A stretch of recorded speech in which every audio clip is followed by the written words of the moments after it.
But in terms of education, I think we need to do much more than English and mathematics. Absolutely. Because it has to be very dynamic. The way things are changing at a very fast pace.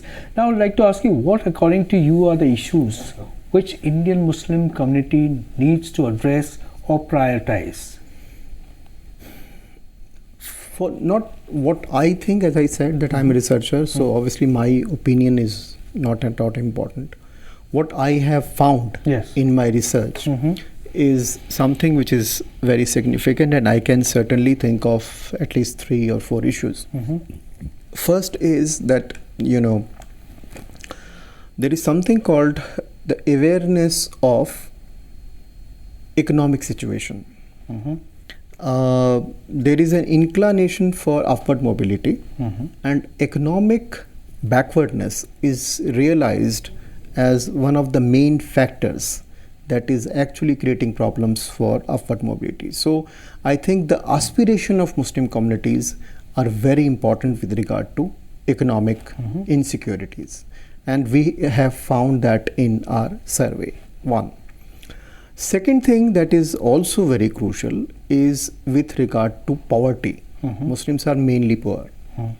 So they need some kind of state intervention in order to deal with the kind of poverty which they have been experiencing. Third thing is that, obviously Muslims are fully aware of the new kind of state that has evolved in last 10 years. And I call it charitable state. Why this is charitable state? Because the state is making a distinction between political sphere and the economic sphere. There is an argument that the market-driven economic sphere is self-sufficient and there is no need for state intervention in the economic life of the country. While on the other hand, in the political sphere, it is argued that we would provide you one-time grant, so equip you so that you can compete in the market, but at the same time, when you get one-time grant, it is expected from you to behave as a responsive citizen. So the motto of the Modi government is responsive government, responsive citizen. This is based on the idea of charitable state. So Muslims have appreciated this idea of charitable state in a variety of ways.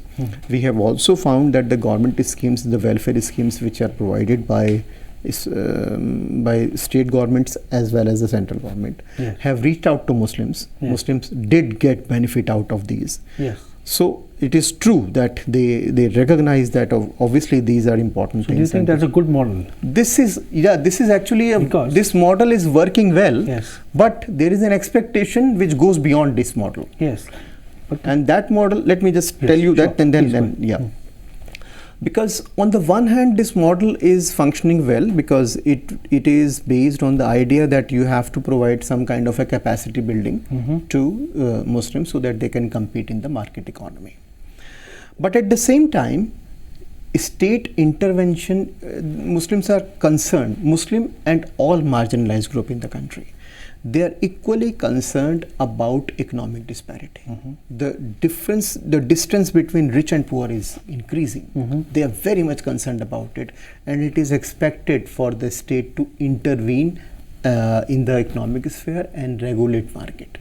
So that is something which is very crucial with regard to Muslim when you ask me this question that what are the Muslim problems. So that is third important Muslim problem with regard to charitable state. But there is something more, and that is the idea of affirmative action. Obviously, the moment I say affirmative action, people would take this towards such a commission report. Remember that such a commission report is almost 2 decades old. Yes, it is. And things have changed completely. The state that was there at that point of time that produced such a commission report is no longer with us. We have got this model of state, which is a charitable state. So how should we think of the idea of affirmative action? And we also have to remember that for the first time in last election, Muslim backwardness became a communal issue. It was not the communal issue at all. Communal issues were Babri Masjid, Urdu, etc. These were the communal issues, and Muslims were targeted just because they were demanding these things. But now, the genuine Muslim demand have been problematized in last election, when it is said that Congress is going to give reservation to Muslim, and then on the expense of Muslims, that reservation will cut down the possibility for Hindus. Right. That was for the first time that Muslim backwardness became a politically contentious issue. Now the point is that it is very important to remember that OBC category has got number of Muslims communities included, and this is not something that has happened now. Since 1980s, since 1990s, when we started OBC reservation, Muslim community, there was a formula given by the Mandal Commission to include non-Hindu communities in the OBC list, right. And that was there is a lot of Muslim communities all over the country in different states, and then the central list also has got Muslim communities listed. So therefore, the socio-economic backwardness was the criteria to identify Muslim communities. Now the interesting point is that Muslim groups, especially the Pasmanda groups, they did not ask any religion-based quota inside the OBC list. It was the non-BJP political parties who made that promise, which is surprising. So the Muslims are not saying that you divide OBC into Hindu and Muslims, but the non-BJP parties are they made promise in the past that we will provide n number of OBC quota to Muslim communities, which is quite strange. So Pasmanda Muslim groups and all Muslim groups, I would say, they have made this argument that there is a need to have secular principle for OBC. So the moment you have secular principle for identifying other backward classes, Muslim will definitely get benefit out of, obviously, because they are more poor and marginalized. So the process, the affirmative action need to be secularized. There is no need for Muslim quota. And similarly, there is something called scheduled caste category. And remember one thing, that Indian Muslims, the Dalit Muslims and Dalit Christians are not included in scheduled caste list. This is also a bit of communalism. So therefore, OBC and scheduled caste, SC, both these categories must be secularized. That is another important concern for Muslims. So this is actually the fourth thing, right. If you ask me. Yes. Obviously, poverty, unemployment, disparity, and some kind of affirmative action. So these are the four things which are actually Muslim issues. Right. One more thing, last thing, Sure. that is they are actually apprehensive about the environment, the question of security. But whenever we do survey or whenever we talk to Muslims, we do not find that the security concern would come as the first priority. Their argument is that if these things are solved, the insecurity problem will also solve. Right. Why? Because if affirmative action is given on the basis of secularism, then everyone will be benefited. Right. They know that why they are being lynched and targeted, because there is lot of Hindu unemployment. The Yes. unemployment Yes. rate among Hindus is much higher. Yes, of course. So therefore, this creates some kind of a vicious circle. Yes, and restlessness. So therefore, the argument which is presented by Muslim communities in our surveys is simply this: that if these things are taken care of, then the security question and communalism can also be reduced. Yeah. The amount of hate against Muslim will also be reduced. Yeah, so a broad-based, very holistic approach is required. Now, the problem is when it comes to Muslims and government intervenes, there's always this allegation of Muslim appeasement, and we've been hearing this for a long time, and you and I both know that it has not done any good to our community or our country. The present model which you talked about is the charity model. In that situation, there is a need to educate the community, especially the grassroots levels, so that the hand holding which is coming from the government, it is not appeasement, it is equal distribution. They may able to take benefits out of what the government is offering them. That is also very important. See, obviously there are two questions in it. One question is that this idea of what is the idea of appeasement. It started in, say, for instance, just immediately after the partition. It is said that Muslims were given lot, and despite the fact that they were able to get Pakistan, some kind of minority rights were given to them in India. So that's the basic, that was the origin. Right. From this idea of Muslim appeasement actually started. But if you ask me honestly, and it is based on my research, that you cannot completely deny the fact that a section of Muslims was certainly appeased. Appeased. Yes. Okay. They were given undue importance, etc. So the kind of secularism that was given to us was actually elite secularism, in which there was no space for common Hindus and common Muslims. While on the other hand, the substantive Muslimness which I talked about leads us to the manner in which people at the bottom level of society interact with each other, and that's the real secularism that is practiced, which is based on the conception of living together separately. I am an Hindu, I do not want to come to your place. You are a Muslim, you do not want to come to my place either. But we respect each other. Yes. That idea of respect is specifically Indian.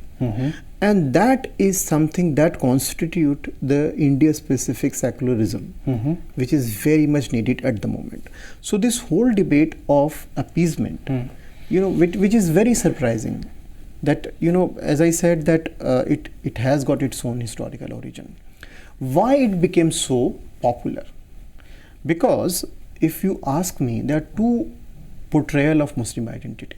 Muslim identity is presented to us in two conflicting ways. On the one hand, one Muslim identity that is presented to us, that of invaders, that of rulers, in both positive and in negative ways.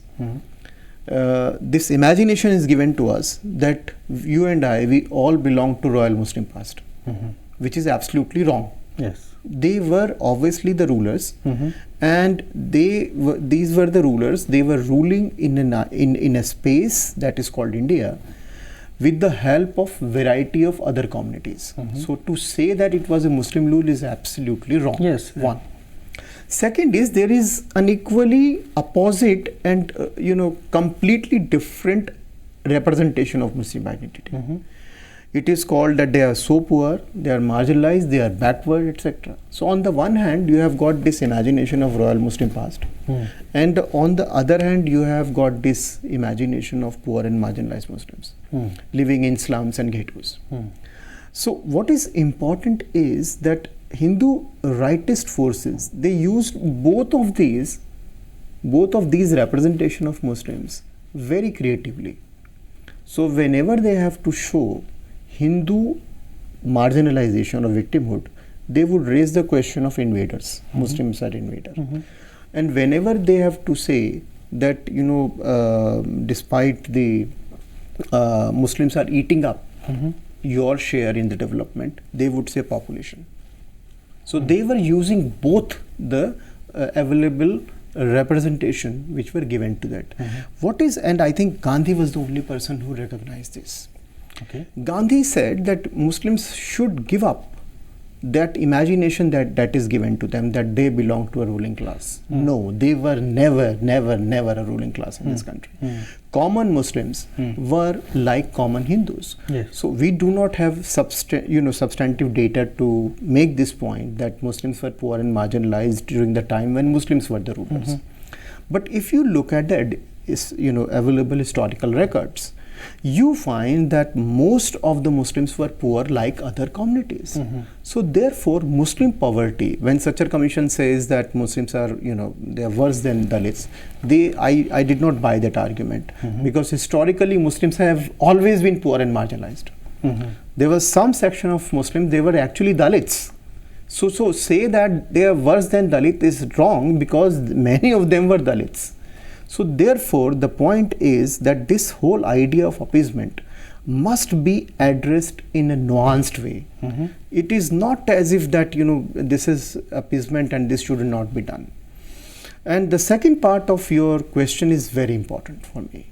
Affirmative action should be based on secular principles. There is no need to have any kind of religion-based quota. And this has been the demand made by the Pasmanda groups and virtually all Muslim groups. No one is saying that you should give Muslims, undue advantages. Every Muslim group, especially the Pasmanda groups, they are saying do a socio-economic sort of a survey. Find out which are the communities who need some kind of social intervention or some kind of a protection. Give them protection on socio-economic basis, not considering them as Muslim or Hindu, etc. Right. Now I'd like to ask you that it is a fact, like you were also mentioning that the Muslims, especially girls, have shown interest in education and politics as well. Now, what needs to be done to groom them to become the future leaders? What can be done about that? That's remarkable. As I said that, I have not done any sort of research on Muslim women directly. But one thing is clear, that the attitude towards Muslim women among Muslim communities has changed significantly in last. That's a good thing. It's a good thing, yes. In a significant way. I'll give you two examples. One is this triple talaq thing. There was an overwhelming opposition to this practice, and somehow, that overwhelming opposition did not get translated into some kind of an assertion. Why? Because the clergy was protected by the Congress and other so-called secular parties. Now Congress and non-BJP parties no longer interested in protecting them. That's why they are isolated. And that's the reason why you do not find the protest which we saw in 1985 after Shabano. So why is this has happened? Because one, the attitude towards gender has changed. Number two, girls' education has become a priority for virtually every Muslim family. So that is something which is underlining the fact that things are changing. Now, this is actually a very progressive development. And obviously many people created this impression that BJP is pro-Muslim women, and that's why Muslim women are voting for BJP, which is absolutely wrong. Our survey data shows no, there is nothing. That is very interesting. Yeah. Muslim women have, because obviously if you read about them, the people who work on Muslim women, I think their argument is very interesting, that from gender point of view, religion find its own expression rather differently. And as I said, that the religiosity has evolved over the years in some very interesting way. So the gender question became the central question of debate among Muslim communities. And that's why you find various progressive ways in which gender issues were actually addressed. Every organization, and again Tablighi Jamaat for example, remember that Tablighi Jamaat was the first organization which encouraged women Jamaat. Obviously I have a lot of problems with the way in which they propagate Islam, their understanding of Islam, etc. But before Jamaat Islami, it was way before Jamaat Islami, Tablighi Jamaat, which was actually a grassroots level organization, it was obviously an organization of Mewatis, etc., were very very poor and very rural. They encouraged women's participation, and Jamaat Islami followed that very late. So I think it is very important to recognize that there is a history of progressive gender trends among Muslims. I'm not saying that everything is good, but we need to also recognize that things have changed. But there are some issues which are of deep concern, especially in urban areas, and that is lavish weddings. That is dowry.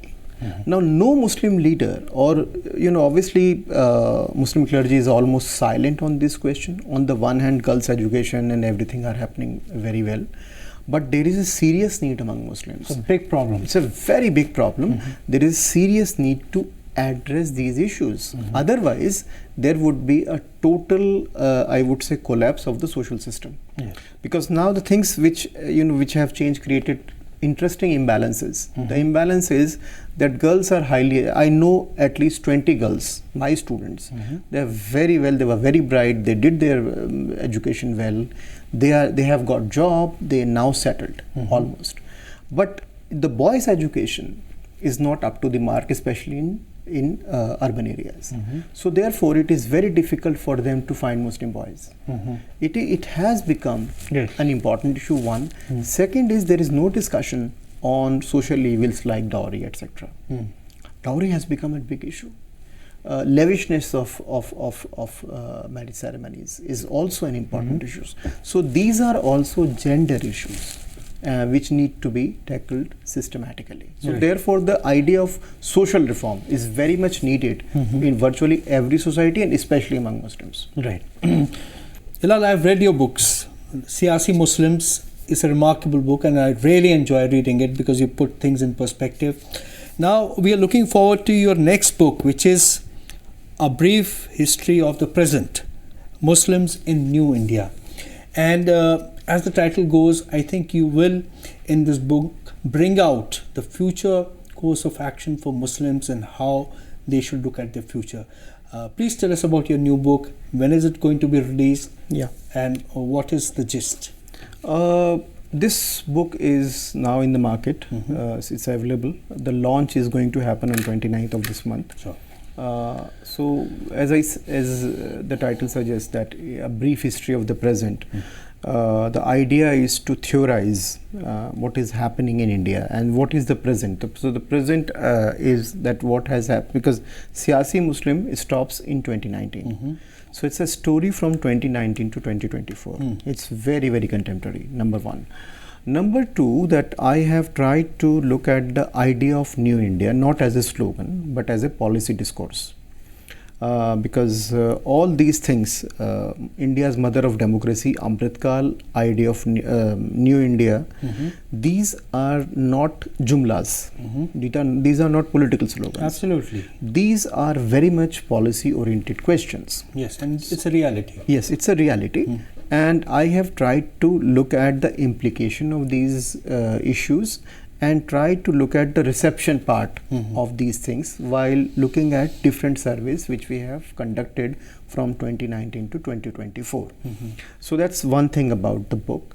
The book makes a few broad arguments. One argument is that, as I said initially, that Muslim issues are very much Indian issues. So there is a need to recognize that until and unless we translate Muslim issues into national questions, we won't be able to solve Muslim problems. One. Second is that, as I said, that the civil society participation, the linkages between civil society and Muslim groups are very important. There is a remarkable adherence for democracy and constitutionalism among Muslims. It is also important to recognize that Muslims are very much interested in involving politics. In our surveys, we find that there was an impression given to us that Muslims are no longer interested in politics, which is absolutely wrong. Muslim voting voting turnout has not dropped. They virtually give vote to every political party. It is true that Congress is the preferred political party, but it is also a fact that every political party gets Muslim vote, including BJP. This time 8%. Yes, 8 to 9%. Yeah, 8% vote went to BJP. So people actually express their surprises that why is that? So because obviously no political party can ignore Muslims. So therefore a progressive resolve and a progressive social justice oriented resolves is the resolve of Muslims, and until and unless we translate it into a national resolve, we won't be able to do anything or think about Muslims separately. Truly, truly fascinating, remarkable. So we also strongly recommend to you that you get a copy of this book and read it, and we assure you that it's going to be very interesting, going by Hilal's past books which he's written. Now, thank you very much, Hilal, for being here. It's a pleasure speaking to you. Thank you. Our realities change with time. If we refuse to come to terms with new realities, we tend to be left behind and become history. It is important that we learn to adjust to new realities and become relevant. That's all we have today. We'll be back soon with another interesting episode. Till then, goodbye from the Matrix team.